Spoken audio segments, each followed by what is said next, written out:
There are moments in life, fleeting, quiet, almost invisible, that shape us far more than grand achievements or dramatic failures. For me, it was one such moment.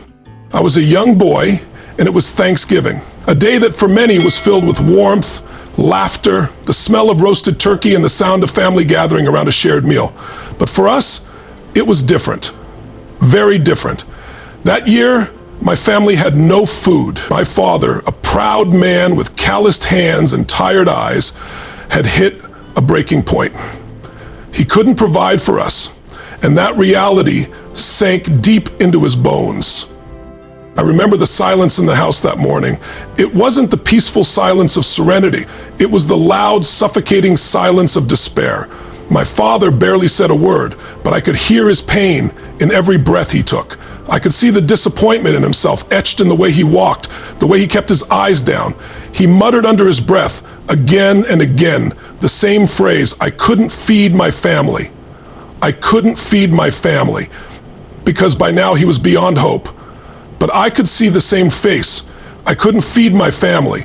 I couldn't feed my family. Over and over, like a mantra of shame, it echoed in my ears. It wasn't loud, but it was constant. You could feel the weight of it in the air. I didn't fully understand everything back then. I was too young, but I could feel it. The raw emotion, the guilt, the anger, not at us, but at himself, at life, at the world. Then something extraordinary happened. The light turned extremely dark, and the social unrest started to flare up. Then something extraordinary happened. That moment broke something in my father. He didn't show gratitude. Instead, his face hardened. Pride rose up in him like a wave. He didn't want charity. He didn't want a handout. In his eyes, accepting that food was equivalent to defeat. To him, it meant he had failed. And that was unbearable. He kept saying it all day. "I'm proud. I'm a proud man. I don't take charity. I don't let others feed my kids." But that night we ate in silence. My siblings and I were too young to understand the depth of the storm within him. But I remember feeling thankful, deeply, sincerely thankful that day my father and I experienced the same event. We were both there. We both saw the food, felt the silence, heard the man at the door. Yet we walked away with two very different stories in our hearts. For my father, the meaning he gave that event was devastating. "I'm a failure. I couldn't provide. The world looks down on me. My children had to be fed by strangers." That belief wasn't just a fleeting thought. It became an emotion, deep shame, resentment, anger. And that emotion shaped his next decision. He left. He left our family burdened by a meaning he couldn't live without. For me, it was different. I saw the same moment, but I focused on something else. I thought we have food. How incredible is that? Someone, a stranger, cared enough to feed us. They didn't even want credit. They didn't leave a name. They didn't ask for anything in return. That single act of kindness, so small and anonymous, shattered a belief I didn't even know I was beginning to form. You see, my dad always said no one cares about anybody else. That was his belief, built from hardship, reinforced by every rejection and struggle he experienced. And in many ways, it seemed true. We lived on the other side of the railroad tracks. Not metaphorically, literally. The people on the other side seemed better off. Cleaner homes, nicer clothes. I thought they were rich. Looking back, they were lower middle class at best, but to us, they were everything we weren't. W were looked down on. You could see it in the eyes of the people in stores and the way neighbors avoided eye contact. My father's bitterness grew in that environment. He believed the world didn't care, and he had every reason to believe it. But that day, a single box of food, an anonymous act, disproved that entire belief for me. My brain went strangers cared, just like that. 3 words, a revolution of thought. And with that new meaning came new emotions, gratitude, hope, belief in humanity. And from that emotion came a new decision. I want to be one of those people. I want to be someone who helps, who gives, who shows up when others are down. That moment planted a seed that would define the rest of my life. Now, years later, standing on stages, speaking to thousands, helping people transform their lives, I often think back to that day, not because it was tragic, but because it was transformational. The world didn't change that day. We were still poor. My dad still left. But the meaning I gave that experience changed me, and that made all the difference. That's the power of meaning. You see, in every moment of our lives, we make 3 decisions. First, we decide what to focus on. Second, we decide what meaning to give that focus. And third, we decide what to do about it. These decisions happen in a split second, sometimes without us realizing, but they shape our entire destiny. My father and I both focused on the same event, a stranger bringing food. But the meanings we gave it couldn't have been more different. His meaning, I'm not enough. I'm ashamed. Mine, people care. I'm grateful. And from those meanings came two drastically different lives. It wasn't that I was better than my father. Not at all. He was a strong man, a hard-working man, but he was consumed by a meaning that broke his spirit. I was just lucky enough, or perhaps blessed enough, to give it a different meaning. We all experience pain, setbacks, rejection, injustice. None of us are immune. But what defines us is the meaning we give to those experiences. That's where emotion is born. And emotion is the fuel for every decision we make. When you tell yourself this happened because I'm not good enough, what emotion follows? Shame. When you say this happened to make me stronger, what emotion follows? Empowerment. The meaning makes the emotion. And the years later, I met countless people who'd been through similar struggles, some even worse. And I started to realize that it's never the event that shapes us. That story becomes our truth. And most of the time, that story was created in a moment of intense emotion. Your entire life can change with a single new meaning. I wouldn't be here on this stage in this life speaking to you if I hadn't made that one meaning shift as a child. I don't say that for drama. I say it because it's true. That moment shaped my view of the world and made me believe that giving kindness and compassion matter. It drove me to build a life centered on contribution. And it all began with the simple thought, strangers care. So if there's one lesson I'd ask you to take from this story, it's this: you are always one new meaning away from a new life. You may not control the events in your life, but you absolutely control the meaning you give them. And that meaning determines how you feel and what you do next. Some people live their entire lives trapped in meanings they gave events as children. Meanings like I'm not enough, people always leave, no one cares, or I'll never succeed. These meanings are like invisible chains. But here's the good news: you can break those chains. You can rewrite the meaning. You can create a new story. And when you do, you create a new life. So the next time you face a difficult moment, ask yourself, what am I focusing on? What meaning am I giving this? And is that meaning empowering me or imprisoning me? Choose wisely, because the meaning you choose will shape the emotion you feel, and the emotion will fuel your decision. And that decision will define your destiny. It all starts with one thought. One shift. One meaning. It's strange how one moment of kindness can ignite a fire that burns for a lifetime. I remember it clearly, so clearly that even today I can feel it in my chest. It was Thanksgiving and my family had nothing to eat. We were beyond broke. My father was devastated, ashamed that he couldn't provide for us. Then, unexpectedly, someone knocked on the door. A stranger stood there with a box of food. No name, no note, no expectation of gratitude, just a simple act of compassion. That moment didn't just feed my body, it awakened something in my soul. That day planted a seed inside me. I made a silent promise to myself at just 11 years old. I didn't know the term pay it forward back then, but I knew I was going to do this for someone else. Not just once, at least twice. I wanted to be that stranger for other families. I wanted to give back what had been given to me, but that promise wasn't born in a vacuum. It came from a place of pain, of trauma, and of deep emotional wounds. My childhood wasn't just poor in money, it was poor in peace. Financial poverty was tough, yes, but it was the emotional instability that cut deeper. I didn't grow up in a calm, safe home. I grew up in a battlefield, one where arguments replaced lullabies and fear often sat at the dinner table. By the time I was a teenager, I had 4 different fathers. Each man entered and exited our lives, leaving behind a trail of chaos, disappointment, or sometimes just silence. There was never consistency, never safety. My mother, bless her soul, was an incredibly loving person at her core. I owe so much to her, but when alcohol and prescription drugs took over, she became someone else. Someone terrifying, someone violent. I remember being 5 in high school, a small kid. That didn't stop the violence. My mom would grab me by the hair and slam me against the wall over and over again until I bled. Sometimes it was because she thought I lied even when I didn't. She once poured liquid soap down my throat until I vomited, convinced I was hiding something. The pain wasn't just physical, it was emotional, mental, spiritual, and yet somehow it became my teacher. You know what's strange? If she had been the mother I wanted her to be, gentle, nurturing, consistent, I wouldn't be the man I am today. I wouldn't have had to develop the emotional strength, resilience, or psychological insight that eventually shaped my purpose in life. I had to survive, but not just physically. I had to learn how to survive emotionally. I had to read people. I had to sense shifts in energy and predict emotional outbursts. I became, in essence, a practical psychologist in my own home, not because I chose to, but because I had to. My safety depended on it. And that unknowingly became the foundation for the work I would do for the rest of my life. A roadmap. There was no guide, no mentor at first, just me trying to keep my family afloat, trying to work, trying to hold on to that little spark of light. I felt at 11 the belief that maybe I could make life better. That maybe I was meant for something more. At 17, still a kid in many ways, I worked any job I could find. I was a janitor at one point. I cleaned bathrooms. I scrubbed floors. I carried lumber. I wasn't proud of the work, but I was proud of how hard I worked. I didn't have the luxury of complaining. I had a family to support. So I hustled. I said yes to every opportunity. I pushed myself because deep inside I had this drive. I didn't want to stay stuck in the cycle of pain I was born into.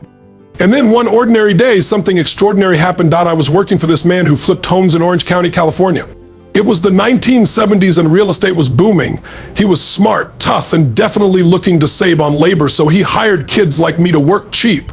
I didn't care. I was grateful to have the job. I worked hard, so hard that after one long day, he pulled me aside and said something that shook me. "You're the hardest working kid I've ever had." Then he did something else I didn't expect. He took me out to lunch. That may not sound like much, but to a kid who rarely had someone say good job, let alone treat him with respect, it meant everything. We sat down, I listened to him talk about real estate, about success, about how he built his life. I was wide-eyed. He was the first person who treated me like I had potential, not just as a worker, but as a human being. That conversation sparked something else in me, the belief that maybe I could create something more for myself. Around that same time, he told me about a man named Jim Rohn. He was a speaker, a philosopher, someone who talked about personal development and the power of mindset. I had no idea who he was, but I trusted the guy who gave me that job. So when I found out Jim Rohn was giving a seminar, I saved a penny, I had to go. It felt crazy. I didn't even really understand what a seminar was, but something inside me said, go. Around that same time, he told me about a man named Jim Rohn. He was a speaker, a philosopher, someone who talked about personal development and the power of mindset.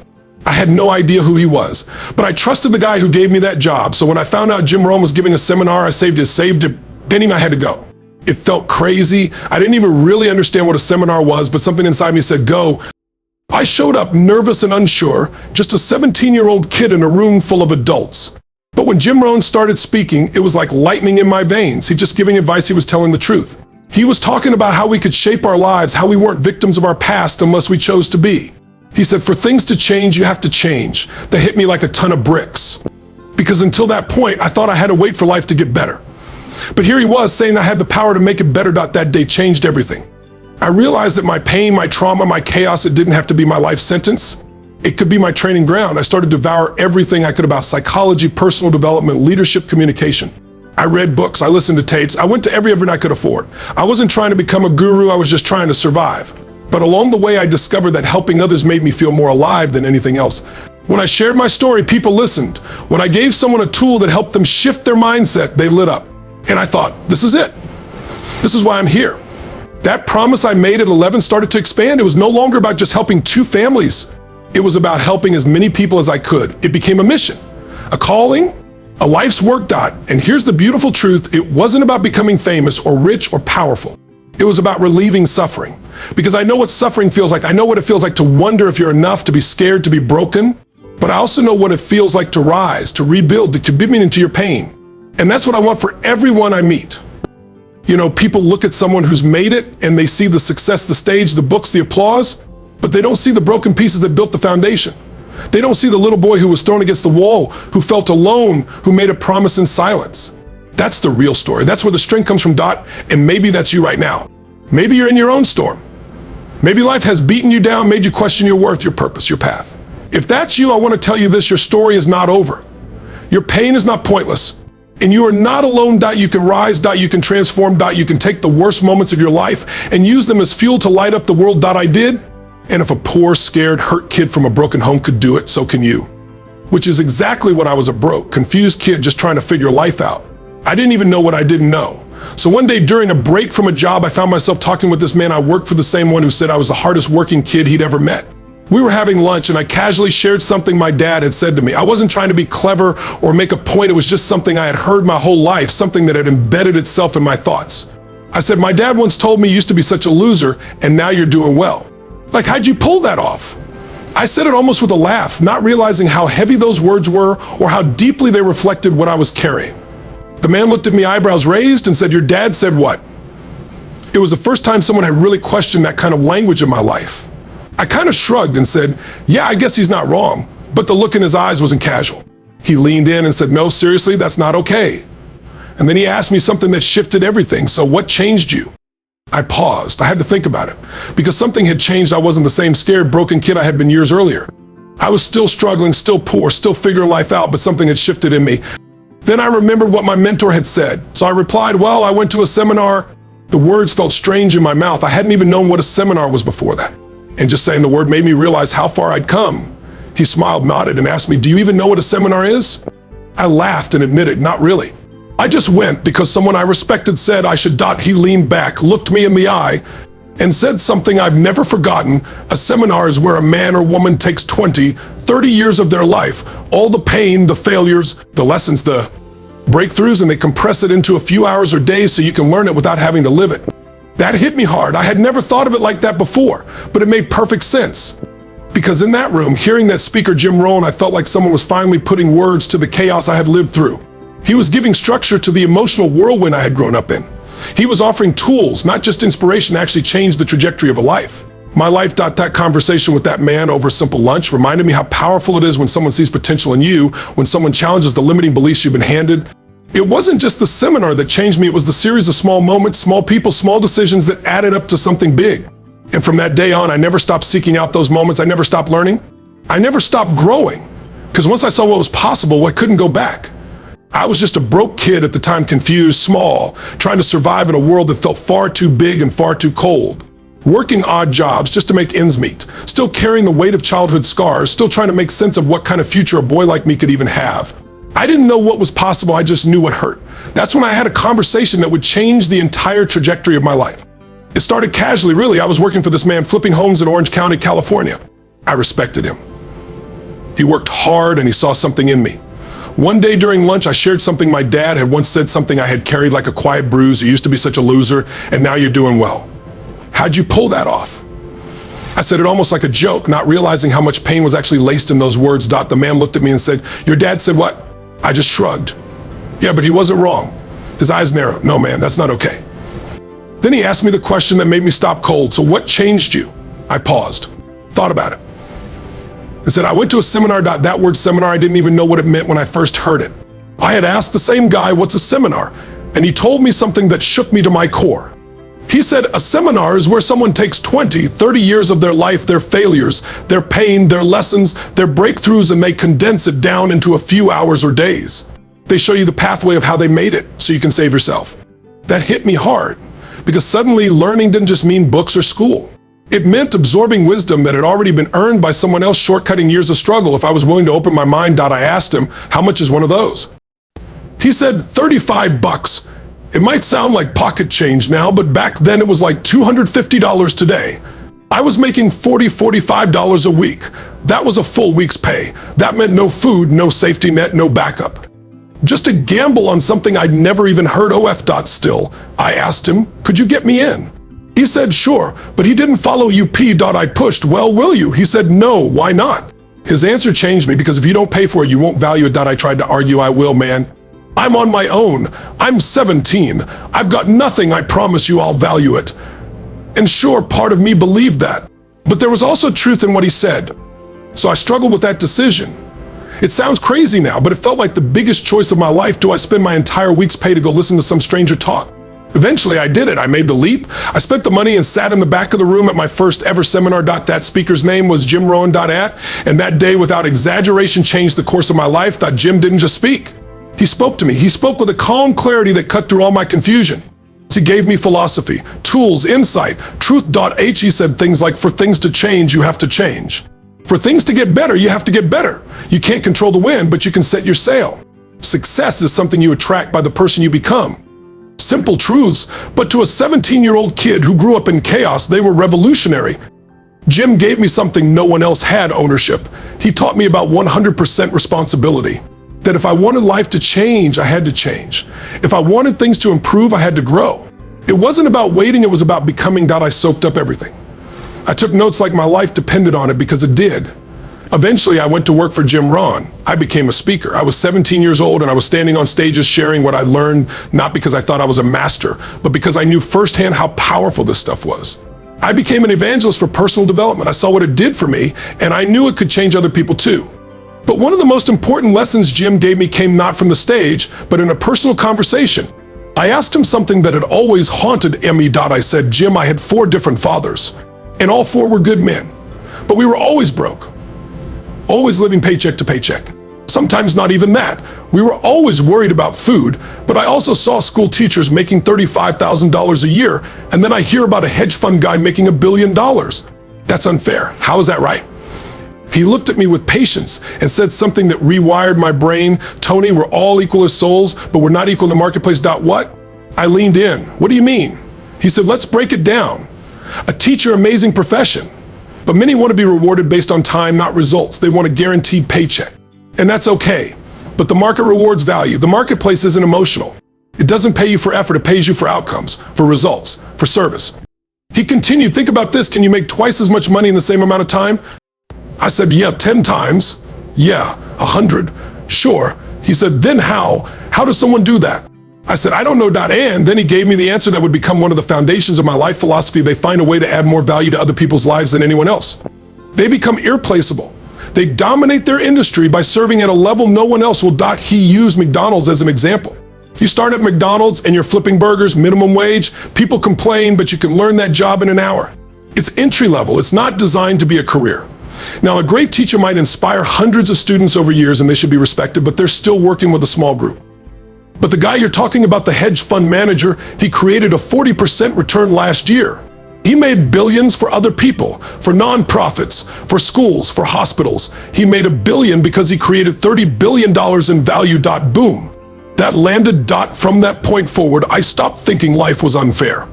I started thinking life rewards those who give the most. So I made it my mission to give more value than anyone else in every area I touched. I went deep. I started studying patterns because success leaves clues. I saw patterns in history, in business, in finance, and emotion. Patterns that repeated themselves across industries, cultures, and time. I discovered that language, not just what we say, but how we say, can shift someone's emotional state in seconds. I studied neuro-linguistic programming, how the words we use affect our nervous system. It wasn't just information. It was transformation. How you stand, how you breathe, how you raise or lower your voice. Whether you say something loud and proud or soft and slow, all of that can instantly change someone's emotional state. You know how you can tell if someone's depressed? It's in their pattern. Their head is down, shoulders slumped, voice low, breathing shallow. There's a physiology to depression. And that means there's also a physiology to confidence, to passion, to joy.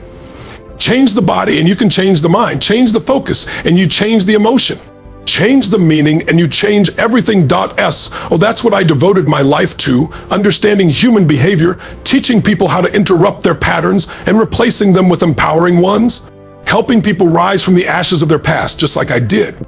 Showing people how to add massive value to others so they can succeed at levels they never imagined. It all started with a moment of kindness on Thanksgiving.